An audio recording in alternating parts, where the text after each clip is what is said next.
Olá, caros ouvintes da Rádio Luz Radiônica, muito boa noite. Aqui é Vera Lapao, sua terapeuta do Ho'oponopono, e venho com mais este momento com vocês, onde nós estamos na nossa leitura, a segunda carta de Cristo. Ainda continuando a segunda carta de Cristo. Então vamos ouvir atentamente o que o Cristo tem a nos dizer. Ele relatar o que ele vivenciou quando esteve neste plano, aqui na Terra. Então vamos ouvir? Eu leio e vocês ouvem. Fiquem bem atentos, porque são mensagens. É uma leitura de muita luz, de muito amor pela humanidade, por todos nós. Cristo continua nos amando e cuidando de nós, mesmo no plano espiritual. Disse então que eu não podia fazer nenhuma promessa terrena por sua ajuda na propagação do Evangelho da Boa Nova. Eu não tinha dúvida alguma de que, onde quer que fôssemos, receberíamos alimentos e refúgio e que seríamos bem acolhidos pelas pessoas. Somente poderia prometer a verdade de que o Pai conhecia as suas necessidades e que elas seriam satisfeitas e que os manteria com saúde. Poderia também prometer que, se eles se voltassem para o Pai e confiassem no Pai, a cada passo do caminho, seriam tão felizes como nunca havia sido antes.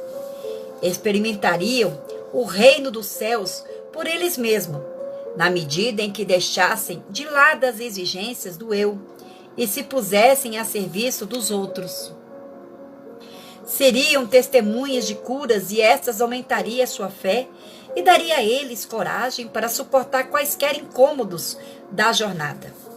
E assim começamos nossa missão para espalhar a boa nova do Evangelho do Reino.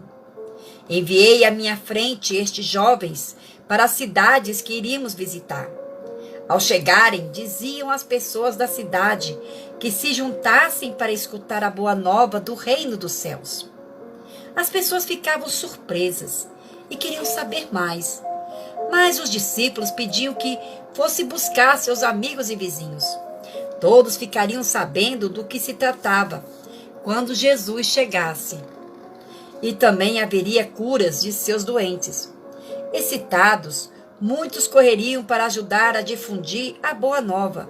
E logo estavam reunidos, formando uma grande multidão.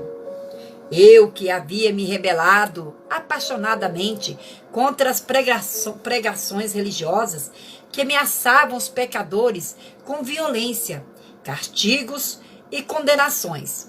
Agora caminhava com alegria para ir ao encontro destas multidões. Eu tinha minha boa nova para compartilhar com eles e iluminar o seu dia, além de curar suas doenças e aflições para encher de alegria suas vidas. Antes, eu circulava entre as pessoas, egoisticamente e com as mãos vazias, aceitando sua boa vontade. E às vezes, generosidade com pouca gratidão. Agora eu vinha com uma abundância de possibilidades vivificantes para todos aqueles que estavam dispostos a ouvir minhas palavras e tomar medidas para melhorar sua qualidade de vida. Quero que você, que está lendo estas páginas, compreenda plenamente minha posição naquele tempo. Meu estado de consciência depois de minha iluminação no deserto e a pessoa que eu apresentava aos meus conterrâneos como Jesus, foram feitas tantas conjecturas a meu respeito que devo contar a verdade a vocês. Nasci para ter um bom físico quando amadurecesse, fortes traços aquilinos, uma inteligência notável e uma facilidade para a mímica e o riso. Mas, como muitos de vocês hoje, não cuidei dos meus talentos terrenos. Na hora de ir para o deserto, Meu rosto e minhas maneiras eram o que se poderia descrever como abaixo do que deveriam ser. Embora eu tivesse começado a examinar-me e a rebelar-me contra o que havia me tornado, meu intelecto tinha sofrido pelo mau uso que eu fizera dele, constantemente me envolvendo em discussões e discordâncias sobre religião e cedendo a discursos irreverentes. Eu fazia as pessoas rir. Eu era amado pelos homens e mulheres com quem me misturava, mas eles certamente não me respeitavam. Por isso o espanto daqueles que me conheciam quando falei na sinagoga em Nazaré. Enquanto minha mãe cuidou de minha saúde, eu fiz poderoso uso do conhecimento e da iluminação que me foram dados no deserto. Isso me fez voltar a ser o homem que estava destinado a ser. Quando comecei minha missão, estava inteiramente consciente de que eu era o único com o supremo conhecimento dos segredos da criação e da existência em si. Portanto, podia dizer com perfeita confiança: ninguém além de mim viu o Pai. Eu sabia que tudo em que os homens sinceramente acreditavam era falso, irreal. Sabia que eu havia sido especialmente moldado e projetado pelo Pai para esta missão. Eu havia sido abençoado abundantemente com a energia física, a vitalidade para falar e a capacidade de conceber parábolas significativas para transmitir a mensagem com sucesso e de uma forma que nunca seria esquecida. Além disso, eu compreendi os meus companheiros muito bem, devido à longa associação que tinham com eles. Conhecia suas esperanças mais profundas, seus medos mais desesperados. Sabia o que os fazia rir e o que os induzia a zombar e a escarnecer dos ricos e pretensiosos. Sabia também a que ponto os velhos e jovens sofriam silenciosa e corajosamente. Experimentava profunda compaixão pela população que vivia com medo, suportando o chicote verbal dos fariseus e se inclinando diante das leis fiscais dos romanos. Sabia como seu orgulhoso espírito judeu havia sido ferido pelos gentios, conquistadores a quem foram obrigados a honrar com cumprimentos verbais, de mão e de joelho, mas a quem desprezavam por trás das portas fechadas. Conhecia e compreendia completamente a vida e o pensamento do povo. Eu já havia pensado seus pensamentos, sentido seus ressentimentos, sofrido suas ansiedades em tempos de privações e me sentindo impotente nas garras do governo romano. E agora sabia que nada desse sofrimento era realmente necessário. Conhecendo como eu conhecia a realidade da existência, a realidade do Deus universal, eu podia claramente perceber a insensatez das autoridades judias, que impunha sobre a população uma penosa forma de vida que era completamente errônea e em total contradição com a verdade do ser. Esta situação me causava profunda irritação. Em consequência, sabia que havia sido perfeitamente moldado e afinado para tornar-me instrumento purificado da ação divina na Palestina, dirigido por minha paixão pela verdade e compaixão pelo próximo. Por isso eu me chamei Filho do Homem, porque sabia exatamente o que a humanidade enfrentava em sua vida cotidiana. Além disso, eu tinha plena confiança de que poderia alcançar meu objetivo, de levar a verdade às pessoas, assim ser instrumento de mudança na qualidade de suas vidas. Por este motivo, ainda que eu soubesse desde o início de minha missão, que haveria um preço a pagar por tudo que me propus a fazer. Virar de ponta cabeça e pelo avesso o mundo conhecido dos judeus. Estava preparado para enfrentar e passar por isso.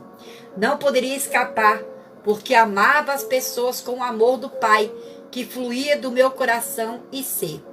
Pois o Pai, amor, é a essência do dar, dando-se Ele mesmo no ser, a existência visíveis, no crescimento, proteção, nutrição, cura e satisfação de todas as necessidades da criação tornada visível.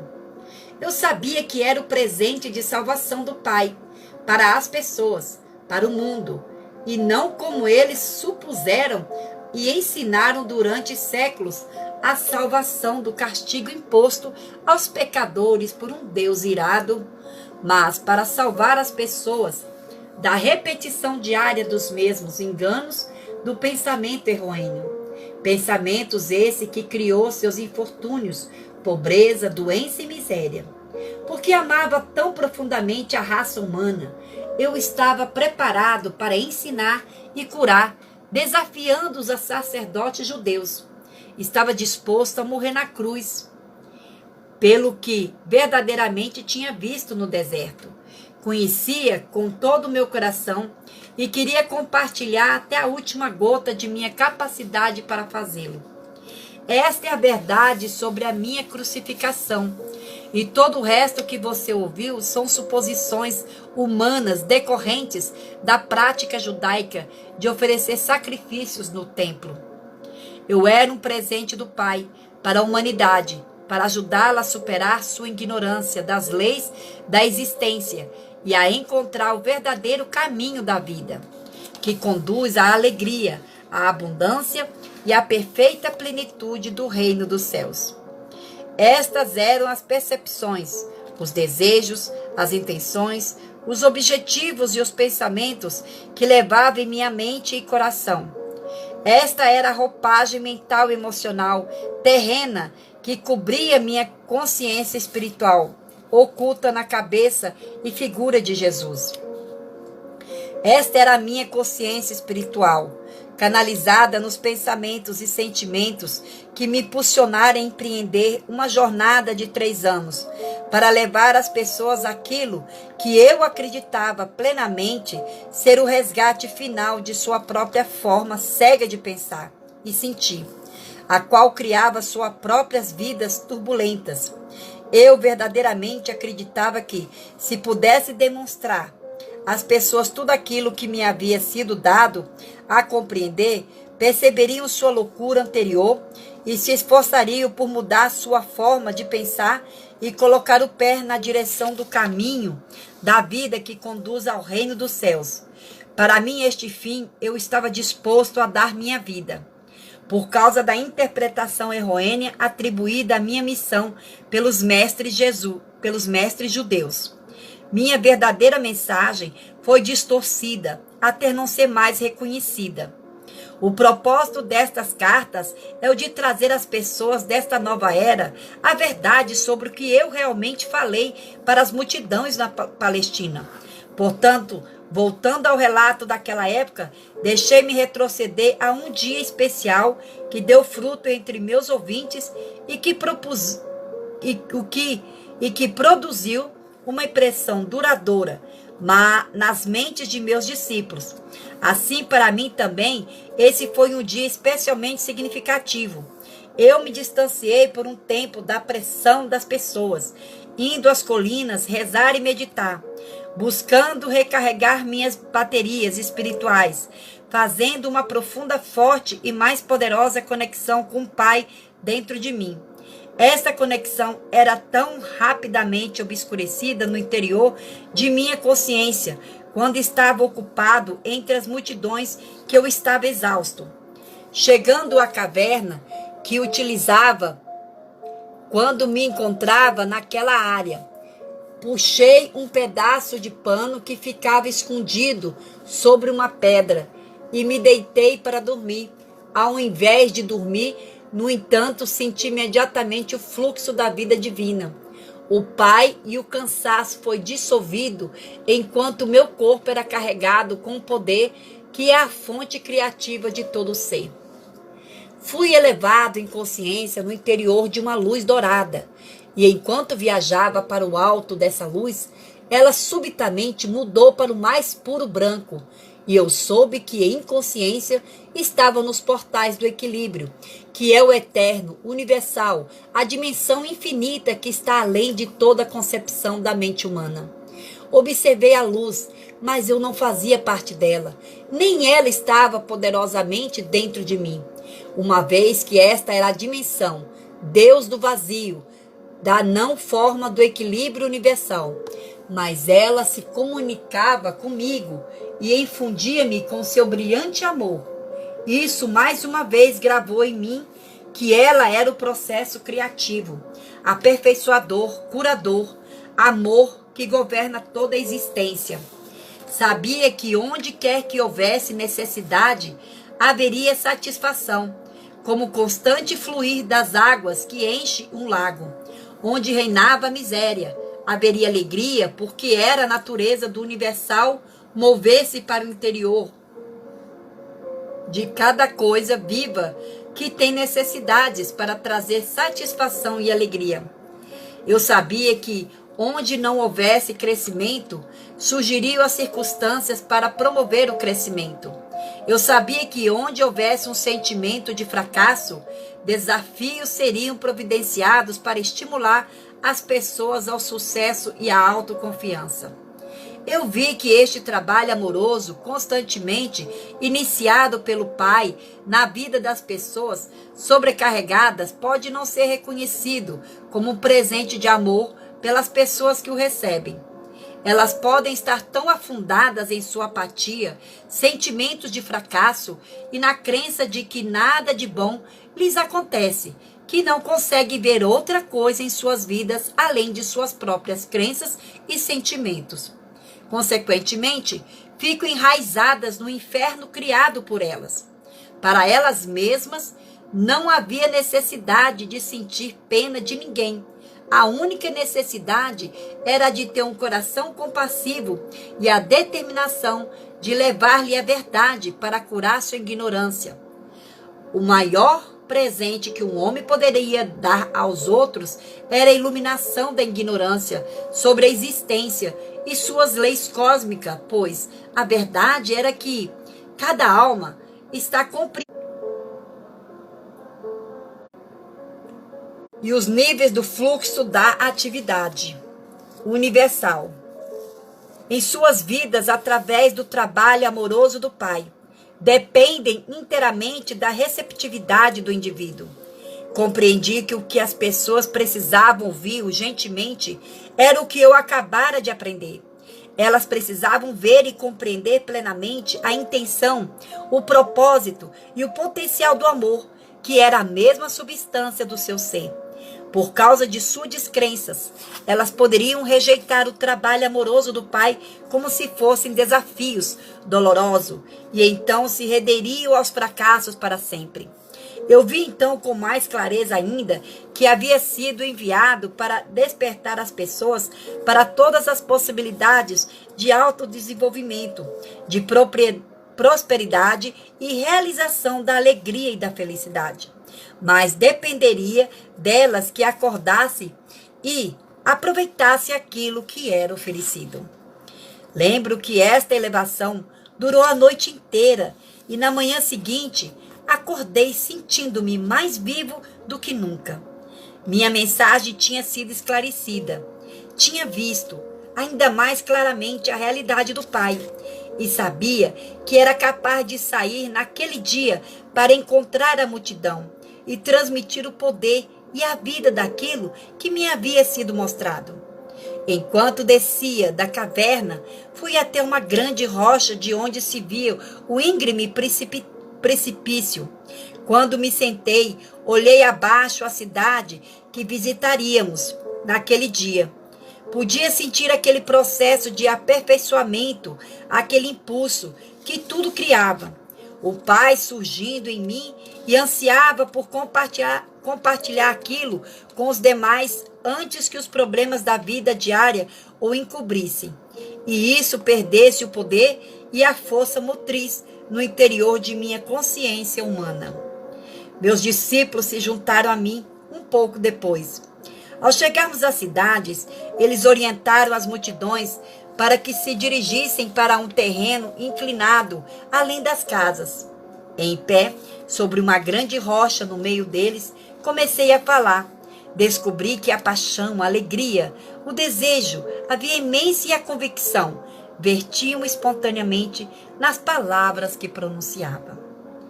Vocês estão extremamente cansados e pressionados. Suas tarefas se tornam mais pesadas à medida que envelhecem. O estômago fica vazio com frequências. Suas roupas estão puídas. As pessoas irritam vocês e sentem que não há fim para os problemas e aflição de espírito. Mas esta não é a verdade referente às suas existências. Suas vidas foram destinadas a ser muito diferentes. Se pudessem ver além dos seus sentimentos, se pudessem elevar suas mentes para fazer contatos com o Pai dentro de vocês, poderiam ver e saber qual deveria ser o estado de suas existências. Perceberiam que foram criados para desfrutar da abundância, da proteção, da boa saúde e da felicidade. Mas como vocês vivem cotidianamente suas vidas com medo do bem e do mal. Acreditam e esperam estas coisas mais do que acreditam, que o Pai é vida e amor, abundante em vocês, que provê todas as coisas necessárias para a saúde e o bem-estar. São justamente as experiências que mais temem aquilo que atrai para suas vidas e seus corpos. São as suas crenças a respeito do bem e do mal que obscurecem, turvam tudo o que o Pai tem reservado para vocês, se acreditarem no Pai amor. Vocês julgam o seu hoje e esperam do seu amanhã o mesmo que experimentaram no passado. Em consequência, seus males de ontem são continuamente repetidos no futuro. Vocês estão escravizados por suas memórias e crenças inabaláveis de o que aconteceu no passado deve voltar a acontecer para oprimí-los e feri-los. Não precisam curar seus corpos ou tentar melhorar suas vidas. Precisam curar suas crenças. Já disse a vocês que não existe nada sólido sobre o sol. Se pudesse curar suas crenças e alinhá-las com a verdadeira intenção do Pai para com vocês, as crenças errôneas que governam seus corpos e vidas se dissolveriam como névoa ao sol. Cada circunstância de suas vidas se voltaria imediatamente para a intenção divina que está por trás de toda a criação. Vocês comprovariam que para cada dificuldade, para qualquer necessidade de qualquer tipo, há sempre um meio para pôr fim às dificuldades. Há sempre alguma coisa na cesta para atender às suas necessidades. O que acredito que acontece quando os doentes vêm a mim e ponho minhas mãos sobre eles? Estou pensando em doença? Estou querendo saber se a pessoa será curada? Tenho medo de que o Pai esteja dormindo ou tão distante que não possa ouvir-me? Não. Se meus pensamentos fossem incrédulos como estes, não haveria cura.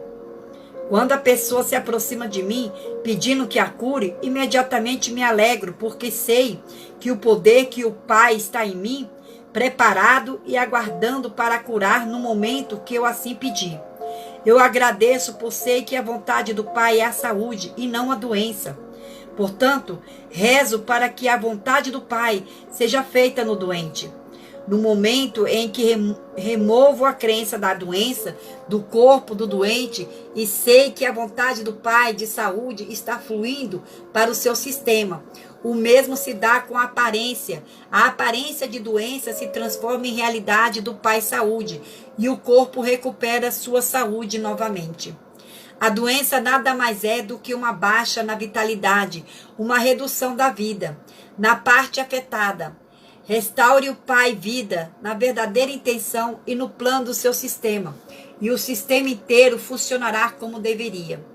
Foi dito que Deus manda enfermidades, pragas, penúrias e destruição às nações, quando não obedecem às suas leis. Foi dito que vocês mesmos são castigados por um Deus irado por causa dos pecados que cometeram. O que é o castigo senão a maldade, sob o disfarce de bondade? Eu digo a vocês que o mal não vem de Deus. Como pode Deus estar nas duas partes, no bem ou no mal? É apenas em suas mentes que vocês concebem o bem e o mal. É apenas em seus corações que pensam e sentem desta forma. Estes pensamentos e sentimentos não têm nada a ver com o verdadeiro Deus, que é o Pai dentro de vocês, que traz todo o bem e assim acreditarem. É a crença no bem e no mal que há em seus corações, que traz para vocês a doença. Na realidade, vocês vivem no reino dos céus, que está em vocês e são governados pelo Pai. Porém, porque acreditam nos castigos de Deus, porque acreditam que somente os sacrifícios no templo os salvarão, porque acreditam que são herdeiros da doença, da pobreza e da miséria. Vocês criam com suas mentes as mesmas coisas que não desejam. Não se sintam abatidos, alegrem-se e sejam felizes, e saibam que aqueles que passam necessidades, longe de ser castigados e abandonados por Deus, ainda que tenha pecado, são verdadeiramente abençoados. O homem que não tem nada é rico no poder do Pai, se escutá-lo, confiar nele e viver nele. Quando seus estômagos estão satisfeitos, quando seus corpos conhecem o bem-estar e suas mentes e coração estão confortáveis, vocês não têm necessidade urgente de que o Pai torne-se ativo em vocês para satisfazer suas necessidades. Vocês acreditam que seus próprios pensamentos e mãos satisfazem facilmente suas necessidades, de forma que quando falam de Deus pode apenas falar sobre o que ouvem por outros. Vocês mesmos não têm nenhuma experiência direta de Deus. Considerem os ricos. Estão mergulhados, confinados, atolados em suas próprias riquezas. Eles levantam de manhã e se ocupam de seus assuntos diários, sem nada saber a respeito do poder do Pai que está neles. Ocupam-se com os pensamentos que aumentarão suas riquezas e reforçarão seu eu. Eles dão ordens que sobrecarregam aqueles que os servem e vivem suas vidas de acordo com suas próprias escolhas. Por isso, eles desenham sua vida limitada a partir de seu limitado pensamento humano, que surge de suas mentes e corações corporais, adoecem e experimentam tanta miséria como um homem que nada possui. Não percebe que estão apenas meio vivos, porque não estão em contato com a fonte da vida, o Pai dentro deles. Tampouco eles veem que muitas das coisas boas que surgem em suas vidas não são de sua própria invenção, mas sim do trabalho amoroso do Pai escondido neles. Os líderes religiosos estão à vontade em suas próprias e confortáveis posições de autoridades. Eles não têm necessidade de nada além de suas próprias satisfações físicas, porque não têm nenhum conhecimento pessoal de Deus. Eles precisam ler em seus livros sagrados as palavras que os homens santos disseram há milhares de anos e contar às pessoas o que eles pensam, o que essas palavras significam. Mas tudo o que dizem é tirado de suas próprias mentes pequenas, que estão aprisionadas no conforto de suas vidas, afundadas nas expectativas do que irão comer e beber e qual vestimenta irão usar para impressionar as pessoas. Nada sabem sobre a inspiração que deu origem às palavras pronunciadas pelos profetas há tantos séculos. Nem mesmo sabem se estas são as palavras que realmente vocês precisam ouvir neste momento, já que os tempos são outros. Acredite em mim, os homens ricos e os líderes religiosos são fortes nas coisas da terra e não querem desfazer tudo o que eles consideram seguro e eterno em suas tradições e práticas. Qualquer desvio estremeceria as estruturas de suas crenças e, portanto, de suas vidas. Então, eles constroem defesas mentais contra o fluxo do poder do Pai. Eles também adoecem e, à sua própria maneira, conhecem a miséria como aqueles que não têm nenhum conforto terreno. Não existe diferença entre aqueles que pouco têm e aqueles que tudo têm na vida. Tanto os ricos quanto os pobres adoecem da mesma forma, fazem inimigos e se encontram sozinhos. Bem, caros ouvintes da Rádio Luz Radiônica, eu vou ficando por aqui. E na sexta-feira, nós continuaremos ainda ler a segunda carta de Cristo. Vou me despedindo de vocês e que vocês refletem sobre esta carta, o trecho que foi lido para vocês. A paz começa comigo, a paz começa contigo, e juntos somos mais. Aloha!